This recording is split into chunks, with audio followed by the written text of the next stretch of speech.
અમદાવાદમાં મસ્ત મજાનું આજે સવાર પડી ગયું. રે રે રે રે રે જિંદાબાદ રે રે અમદાવાદ.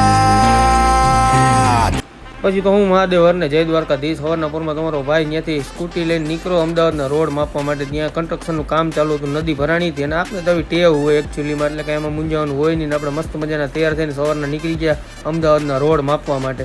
અને મેં કીધું વરસાદ જેવું થઈ ગયું એટલે ત્યાં એક પાનનું કેબિન આવી ગયું. મેં કીધું લઈ માવો ખાઈ લે. ભાઈ અંધ હતા, આપણે વિડીયો બનાવ્યો તો ત્યાંથી એક ભાઈબંધ આપણે ભેગા થઈ ગયા. એને આપણે મફતમાં લિફ્ટ આપી દીધી ને પેરેડિયમ મોલની સામે ઉતારી દીધી ને આપણે આવી ગયા ઘરે. પછી ત્યાંથી સ્વિફ્ટ ટુકડો કાઢ્યો યશવી બેને અને આપણે બેસી ગયા હળવેકથી ગાડીમાં. બે ભગવાન અહીંયા પછી ત્યાંથી નીકળી ગયા હરવે આપણે લોકેશન બાજુ. આપણે જમવા જવું હતું બપોરે 12 હું મીનાબેન MLA ગુજરાત. પછી હવેલી આવી ગઈ, વિવેકભાઈ આવી ગયા. વિવેકભાઈને રામ રામ કર્યા ને પછી અમે પહેલા લોકેશન ઉપર ગયા. ત્યાં મજા નહોતું આવે એવું, એકચ્યુઅલીમાં ફાવે એવું નહોતું. પછી આવી ગયા આંટી દે પરાઠે. અહીંયા લોકેશન સારું હતું, વસ્તુ સારી હતી, બધે વખાણ કરતા હતા. પછી હું ત્યાં અંદર આપણે વિડીયો લઈ લીધો.